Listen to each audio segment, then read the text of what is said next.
여러분 안녕하세요. 신음입니다. 자, 2016년 5월 적중 특강인데요. 자, 이번 달에 뭐가 나올까 고민을 좀 해봤는데 우리가 지금 미술 쪽의 지문이 계속 나올 것 같긴 한데 아직 안 나왔어요. 그래서 오늘은 예술 지문 이야기라는 주제를 가지고 한번 적중 특강을 구성해 보도록 했습니다. 자, 가장 많이 나올 만한 게 미술 발달사일 것 같아서 일단 미술 발달사에서 기본적으로 여러분들이 좀 알아두셔야 되는 단어들이 있어요. 그래서 이 단어들을 좀 짚고 넘어가도록 할게요. 자, 키 보캐블러리라고 제가 말씀을 드렸는데요. 미술 발달사에서는 일단 여기 나온 단어들을 여러분들이 잘 기억을 하셔야 돼요. 일단 제일 첫 번째 abstract, geometric 이란 단어가 등장을 하게 되면 abstract라는 단어가 뭐죠? 추상적인 이란 단어예요. 그렇죠? 근데 추상적이라는 단어 자체가 어떻게 보면 굉장히 고차원적으로 쓰일 수가 있고 어떤 경우에는 굉장히 저차원적으로 쓰일 수도 있어요. abstract가 지금 여기도 다시 한번 등장을 해주죠. 그래서 이게 지금 역사가 발전해 감에 따라서라고 지금 이렇게 보이실지 모르겠는데 화살표로 제가 표현을 해놨거든요. 그래서 시간이 지남에 따라서 예술의 사조는 제일 처음에 추상적인 것에서 시작했다가 현재 다시 추상으로 넘어오는 시점에 우리가 와 있어요. 그래서 거의 대부분의 이야기들은 돌고 돌아요. 유행도 돌고 도는 것처럼 사실은 미술 사조도 돌고 도는데 자, 기본적으로 abstract란 단어 자체는 초기 미술에 쓰이게 되면 그때는 simple이라는 개념을 가지고 쓰이게 됩니다. 그래서 단순한 거예요. 그래서 여러분들이 어떤 그림의 형태를 본다고 했었을 때 추상적인 것들이 누굴 가지고 있냐면 밑에다 제가 geometric이라는 단어를 적어드렸죠. geometric. 기하학적 무늬들, 동그라미, 세모, 네모 같은 거예요. 자, 여기 동그라미가 있다고 한번 생각을 해봅시다. 동그라미예요. 내가 단순하게 동그라미를 하나 그렸어. 이 동그라미를 봤었을 때 우리는 그냥 제일 인간들이 가장 많이 제일 처음에 그리는 게 동그라미라고 해요. 아이들을 가지고 실험을 하는 지문들. 이거 완전 미술사하고 전혀 상관없는 그냥 뭐 child development 이런 지문에서도 동그라미가 나올 거거든요. 아이들은 동그라미를 보면 굉장히 좋아해요. 왜냐하면 나랑 닮았거든. 동그란 얼굴이 생각이 나는 거예요. 그래서 우리 어린이들의 대통령 뽀통령을 보더라도 얼굴이 전부 다 동그랗게 생기죠. 그리고 그 뽀로로 안경 벗겨놓은 거 혹시 보셨어요? 굉장히 이상하죠. 거기 안경 동그랗게 들어가 있죠. 요런 데서 이제 친근감을 느끼면서 사실 초기에 있었던 그림들을 보면 원형에 대한 개념들이 꽤 많이 들어가요. 요게 그냥 단순하고 우리가 익숙한 것들을 그냥 단순하게 그리는 거. 그래서 동그라미, 세모, 네모, 그냥 선, 호 이런 것들을 그리다가 이제 이들이 좀 더 발전을 하게 되면 요게 figurative라는 단어로 바뀌게 됩니다. 자, figurative는 figure라는 단어가 일단 보여야 돼요. figure가 뭐죠? 형상, 그죠? 그러니까 figurative는 동그라미, 세모, 네모, 선 이런 것들이 있으면 요걸 연결을 시키는 거예요. 그래서 우리가 아이를 그릴 때 요때도 이제 여러분들이 한 5살쯤 됐을 때를 생각해보면 동그라미와 세모와 네모와 선 등을 이용해서 이렇게 사람 그림을 그리죠. 사실은 얘는 앞에 있었던 동그라미 하나를 딱 그렸던 것보다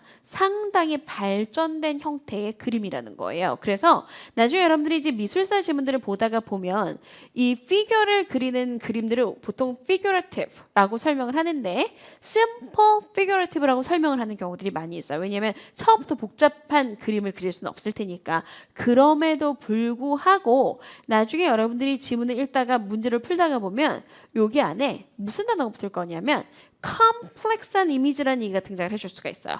왜 컴플렉스가 가능하냐면 얘는 동그라미 하나 그리던가 세모 하나 그리던 이런 단순한 형태보다는 훨씬 더 복잡해진 형태이기 때문에 그래서 단어에 낚이시면 안 되고요.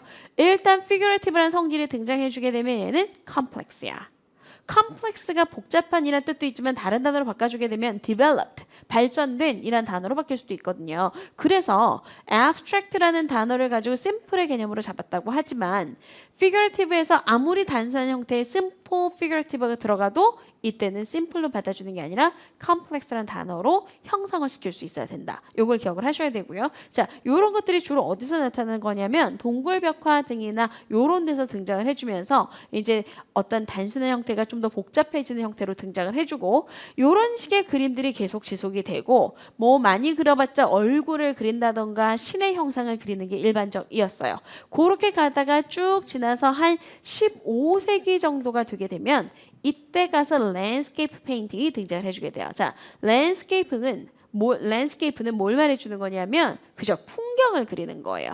풍경을 그릴 때 일반적으로 우리가 인물화를 그리던 거하고는 조금 달라요. 피규어를 그리게 되면 심플 피규어티브는 이런 그림이겠지만 얘가 컴플렉스한 피규어티브가 만들어지게 되면 그죠? 포트레이트 페인팅 같은 좀 더 복잡한 그림들이 나타나게 될 거예요. 그냥 단순 복잡이 아니라 굉장히 예술적인 그림들이 나타나는데 그때도 사람 하나를 그릴 때는 그냥 이 사람에 대해서만 그리면 됐어요. 그런데 풍경을 그린다고 하면 풍경은 일단 내가 집중하는 것 자체가 넓어지죠. 그러면서 어떤 단어가 등장을 해주게 되냐면 perspective라는 단어가 등장을 해주게 돼요. 이때 perspective는 원근이란 뜻으로 등장을 해주는 거예요. 그래서 이게 관점이란 뜻으로만 여러분들이 알고 있었으면 실전에서 굉장히 오류를 많이 범하는 곳이에요. 자, figurative 무슨 뜻이다?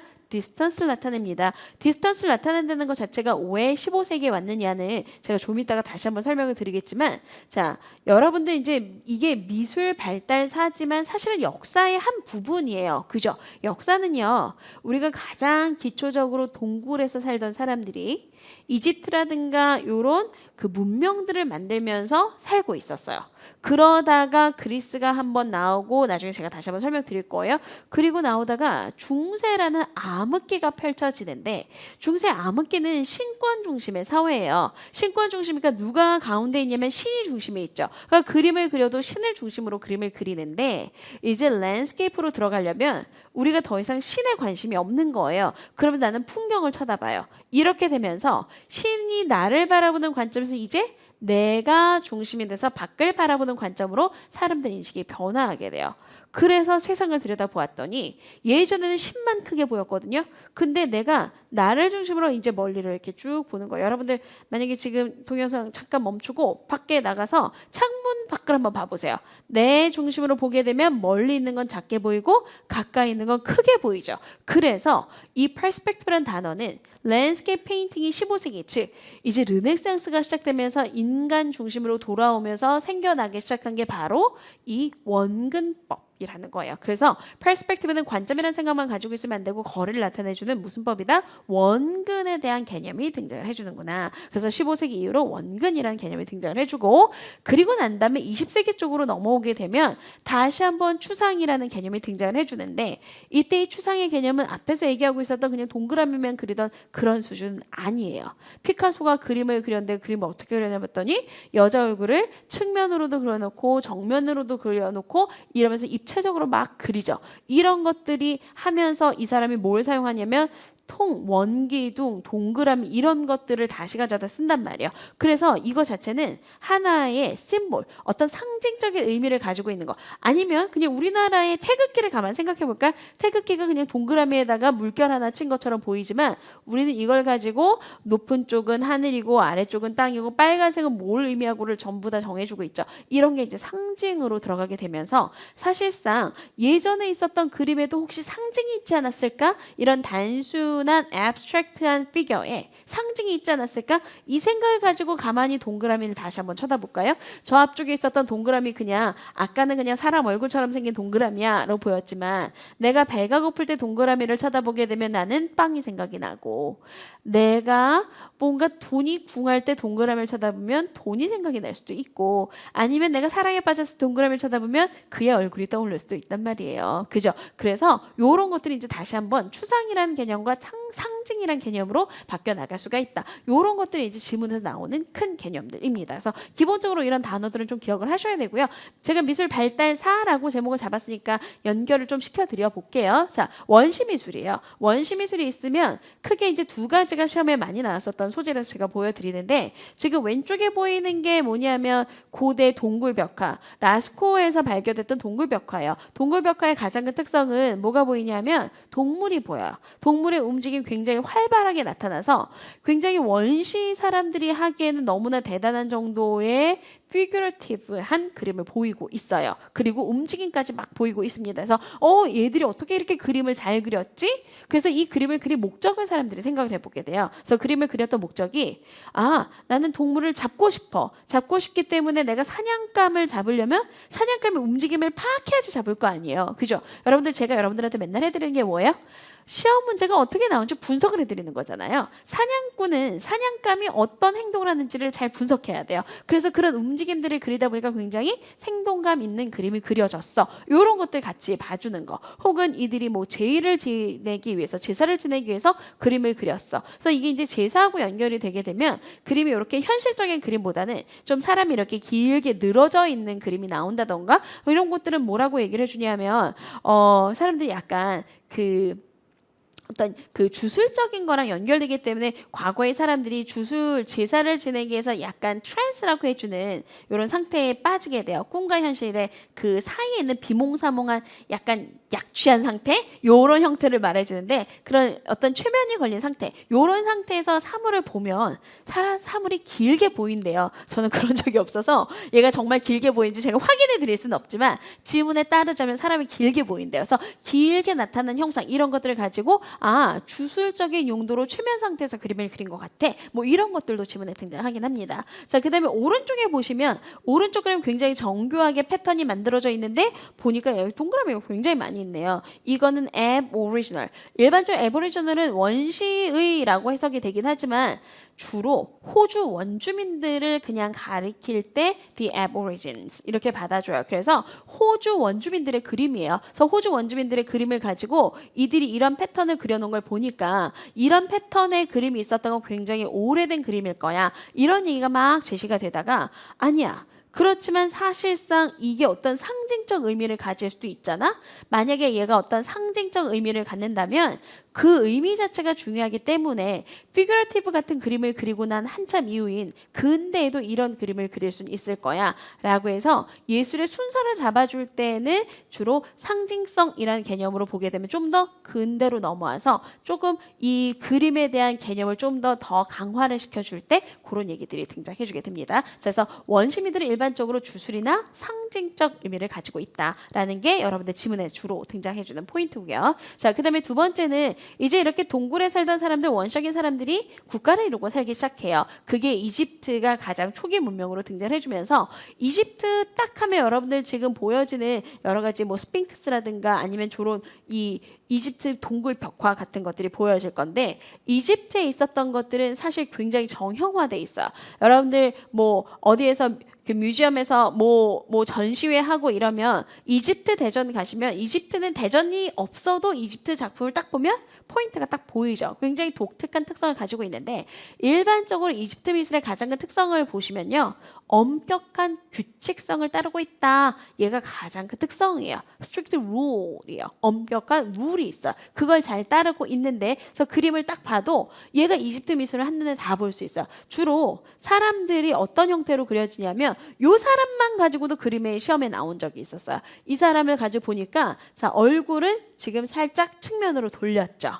그리고 몸은 어떻게 돼 있나 봤더니 여러분들 이거 가능한가요? 실제적으로 얼굴 돌리고 몸만 앞으로? 이거 잘 안 되죠. 근데 그렇게 하고 있어요. 그리고 이렇게 어깨는 떡 벌어지게 앞을 보도록 해놓고 그 다음에 다리는 또 측면이에요. 제가 지금 모양을 해드리고 있어서 여러분들이 거기까지 안 보이는 게 다행이라는 생각이 딱 드는데 자 그래서 이 형태가 굉장히 이상하단 말이에요. 그런데 여러분들이 이제 고대 미술뿐만 아니라 어떤 고대에 있었던 상황들이 보이면 항상 작가는 고대에 있었던 것들은 일부러 그런 거야. 뭔가 의미가 있을 거야. 왜 그랬지? 이런 것들을 파악을 해내요. 그래서 얘를 파악을 해내려고 봤더니 중요한 걸 강조하고 싶었구나. 예를 들자면 내가 이집트 사람을 가만히 생각해보면 코가 높단 말이야. 그런데 그 높은 코를 정면으로 그려주게 되면 그리기가 쉽지 않죠. 어떻게 그려야 되겠어요? 측면으로 틀어야 이 사람의 형태가 크게 보일 거 아니에요. 그래서 이집트 미술 되게 재밌는 게 뭐냐면 제가 여기 여러분들 잘 안 보이시겠지만 코는 이렇게 놓아 있고요. 눈은요 정면을 향해 있어요. 왜? 눈을 측면으로 그리면 이 눈이 제대로 안 보일 거 아니에요. 그래서 중요한 걸 더 중요하게 전달하기 위해서 이런 형태의 그림을 그렸습니다가 계속 나올 거예요. 그러면 어깨는 그죠? 어깨 떡 벌어지고 근육 딱 잡혔는데 측면으로 그리면 안 보일 거 아닙니까? 그래서 얘도 역시 측면으로 그리는 게 아니라 중요한 걸 강조하기 위해서 정면으로 그렸어. 그러면 다리는 움직임을 보여주고 싶은데 다리가 앞에 딱 있으면 움직임이 안 보일 거 아니야. 그래서 역시 측면으로 돌렸어. 이런 것들이 이집트 미술의 특성으로 보이면서 이 이집트 미술들은 이런 규칙성과 함께 그리고 이들은 거의 대부분 움직임은 이런 서번트들은 움직임이 보여져요. 그래서 이집트 미술에서 보시면 중요한 인물들 있죠. 중요한 인물들은 그 군대 내무반 있는 사람들처럼 딱 이러고 가만히 있어요. 지금 이 사람들 가만히 딱 정자세로 있죠. 그래서 움직임이 없는 게 특성인데 왜 그런 움직임을 안 보였을까? 왜냐하면 이집트 사람들은 내세를 중요시했다고 생각을 해요. afterlife요. 그래서 자기가 죽고 난 다음도 중요하기 때문에 그 엄격한 규칙성을 계속적으로 적용하기 위해서 이런 종교적인 개념으로 규칙성을 가져갔었다. 이런 것들을 특성으로 잡아주고요. 대신에 이 사람 주변에 있는 서펀트들은 움직임을 제대로 보여주면서 사실 그들은 행위 자체가 굉장히 중요하다. 이런 것들이 많이 지문에 등장하게 됩니다. 자, 이집트가 있다가 이제 그리스가 나오게 되죠. 그리스는 정말 좋아요. 자, 아까 이집트는 보이는 색깔 자체가 전부 다 황토색이죠. 그리고 저기 누구 있어요? 낙타 있죠. 낙타는 사막 건너기 좋아서 저기 있는 거고 자기한테 물과 양분이 별로 없어도 오래 살 수 있는 놈이란 말이에요. 여기 여러분들 이집트는 제가 만약에 여행지를 찾는다고 한다면 내가 쉬고 싶은 이집트는 안 갈 것 같아요. 왜? 아프리카 사막에 있는 곳이니까. 그런데 화면 딱 넘어가자마자 고대 그리스는 어때요? 산토리니. 파란 바다와 하얀 벽돌집 너무 아름답지 않습니까? 그죠? 너무 가고 싶죠? 이런 곳들은요. 현실이 너무 좋은 곳이에요. 그래서 고대 그리스는 움직임을 표현을 해요. 왜? 내가 살아있는 행동, 지금이 좋거든요. 그러니까 아까 움직이지 않는 것들은 내세가 중요하다 그랬었죠. 얘들은 움직임이 중요하니까 원반 지금 던질 것 같은 사람들이 막 등장을 해주게 되는 거예요. 그래서 움직임도 나타나고 표현 자체가 굉장히 풍부해요. 그리스 문명이 계속적으로 발달했다고 한다면 지금 우리는 훨씬 더 발전된 문명 하에 살고 있지 않을까 이런 생각을 하게 돼요. 그래서 정말 그리스는 인문, 철학, 뭐 별의별 것 전부 다 발전하고 있었는데 그러다가 그리스가 로마에 의해서 망해요. 그리고 4세기부터 16세기, 14세기까지 이 로마 시대 이후에 나오는 중세 시대는 사실은 로마가 로마는 군사력을 가지고 땅을 굉장히 많이 차지했거든요. 근데 이 큰 땅덩어리를 지금 지배하기 위해서는 그죠? 유일신을 가져올 수밖에 없어요. 그래서 메소포타미아 지역에서 유일신 사상을 가져다가 그걸 가지고 사람들을 억누르고 살았죠. 그래서 그동안 그리스에서 발전하던 게 전부 다 억눌려서 크게 발전하지 않고 만약에 뭔가 있었다고 한다면 전부 다 신중심의 것이 발전을 하게 돼요. 그래서 신중심에 대한 얘기가 시험 문제 그렇게 많이 안 나와요. 오히려 중세는. 왜냐하면 암흑기란 말이에요. 암흑기에 대해서 그렇게 막 말하고 싶어 하지 않아요. 그래서 4세기에서 14세기까지의 미술은 별로 나오지 않고 그리고 이제 르네상스로 돌아가요. 다시 Renaissance, 태어나다. 그래서 다시 태어나는 인본주의가 나타나게 되면서 15세기 이후로 들어가게 되면 이제 소재 자체가 다시 사람으로 돌아가게 돼요. 그렇지만 여기도 그렇게 문제로 많이 나오진 않아요. 미술사 영역에서는. 그러다가 어디로 이제 문제가 탁 튀냐면 이제 현대 미술로 뛸 거예요. 현대 미술로 가서 보시면 지금 이제 잭슨 퍼왁이 바닥에다가 막 그림 뿌리고 있는 이런 형태들이 보이는데 현대 미술의 가장 큰 특성 이건 미술에서뿐만 아니라 음악이 나오든 아니면 뭐 발레가 나오든 아니면 극이 나오든 전부 다 동일한 형태로 들어갈 얘기를 해서 요거 잘 기억하셔야 돼요. 현대 예술이라고 보셔도 돼요. 현대 예술은 규칙을 파괴하는 걸 좋아해요. 왜냐하면 우리가 그동안 너무나 많은 규칙들이 있었어요. 그래서 그 규칙에 따라서 뭔가를 하다가 이제는 규칙에서 벗어나고 싶어요.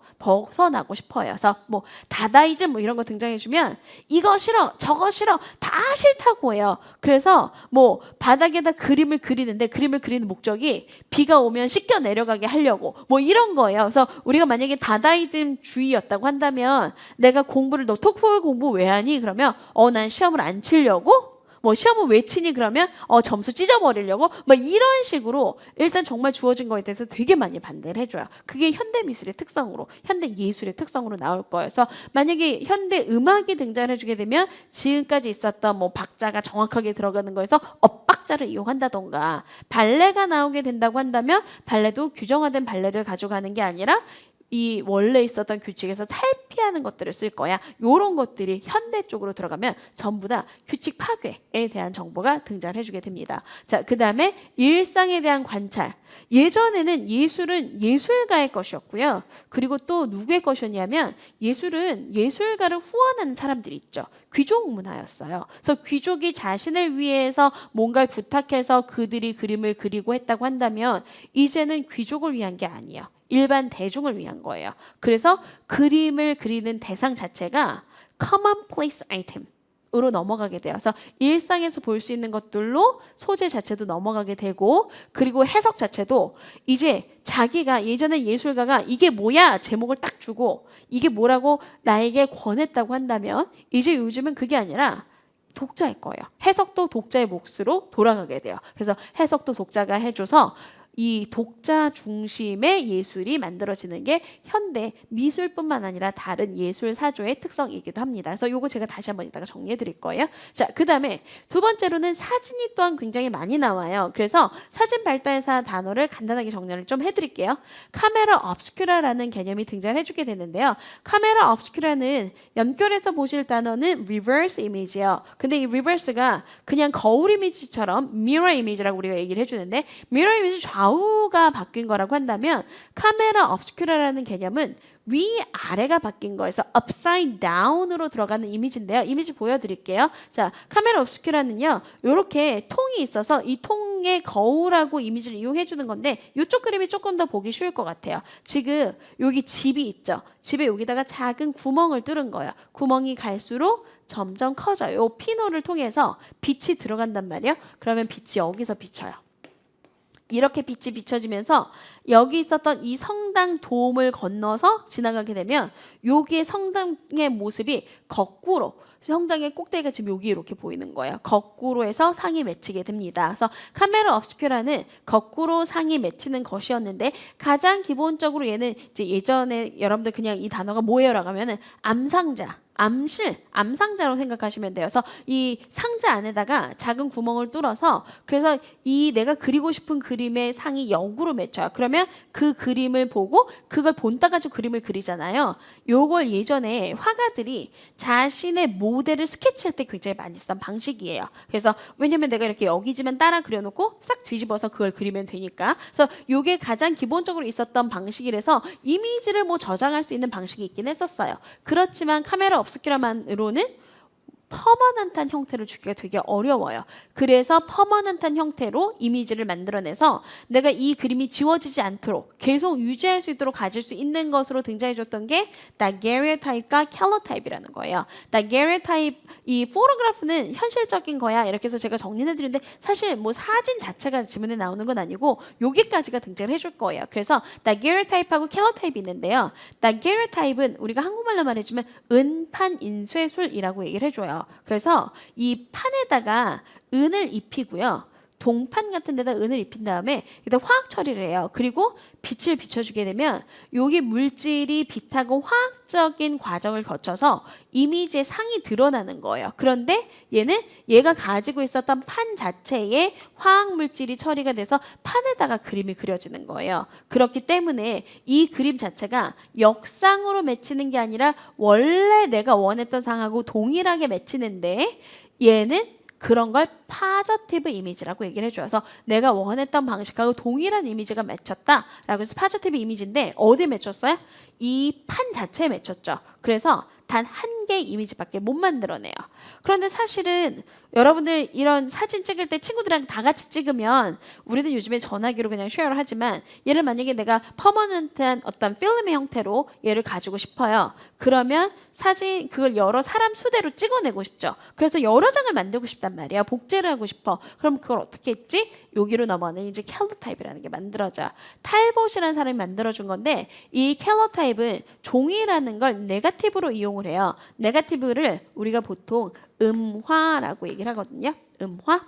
이 음화라는 게 역상이 맺혀 있는 거예요. 그리고 이걸 가지고 종이에다가 이렇게 번지게 하면 결국 얘를 기준으로 해서 다시 한번 파저티브 이미지가 만들어지게 돼요. 그래서 캘러타입은 둘 다 그냥 상이 있었다가 상이 사라질 만한 이 카메라 obscura를 맺혔던 이 이미지를 내가 이것을 가질 수 있는 permanent한 이미지로, 즉 내가 가질 수 있는 뭔가 이미지로 만들어냈다는 건 동일하지만 둘의 차이점은 뭐냐면 다게르타입은 상을 하나밖에 못 만들어내고 캘러테이프는 이 사진을 여러 개로 찍어낼 수가 있었다. 그 찍어내는 것으로 들어가는 걸 우리는 네거티브란 단어를 써주게 돼요. 그래서 네거티브는 여러분들 혹시 필름 카메라 알고 계신다고 한다면 예전 필름 카메라 이렇게 사진 찍어서 쫙 필름을 열어보면 상이 역상으로 이렇게 맺혀 있거든요.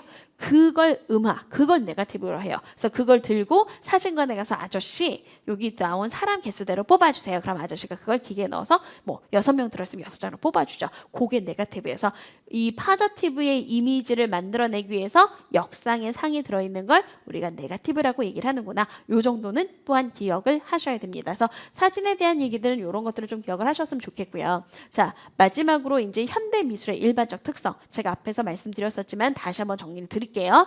현대 미술에서 subject는 대상을 말해줘요. 누구를 대상으로 한다? 귀족이 대상이었나요? 아니죠. 일반인이에요.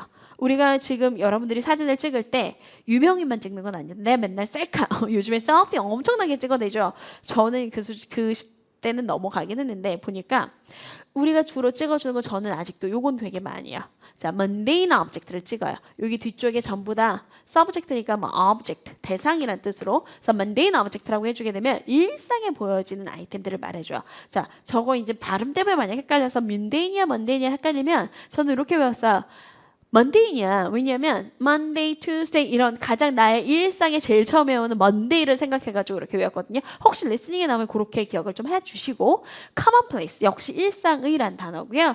everyday object 이렇게 받아주게 돼요. 세 가지를 같이 드린 이유는 단어 문제에 좀 등장을 해주는 단어예요. 그래서 세 가지 같이 외워놓으시고요. 그래서 대상은 일상에 아무나 우리가 볼 수 있는 것들이 됩니다. 그리고 작가의 태도 자체는 challenging해요. 그래서 기존의 권력에 대해서 챌린징하고 도전적이고 그러니까 자기 스스로 도전적인 게 아니라 기존의 틀에 맞서서 도전적이다. 그러니까 새로움을 추구한다라는 얘기예요. 그리고 굉장히 자유롭고 그리고 작가가 자기 중심이 아니라 보는 사람 중심 audience oriented로 넘어갔다. 요 정도에 대한 개념들은 좀 기억을 하시면 어떤 예술 지문이 나와도 여러분들이 착착착 풀 수 있을 것 같아요. 특히 미술이 예술 쪽에서 제일 많이 나오기 때문에 미술을 지금 잡아드렸거든요. 그래서 요거 잘 기억하셔서 나중에 시험에 나오면 우후 잘 보시기 바랍니다. 자, 수고 많으셨습니다.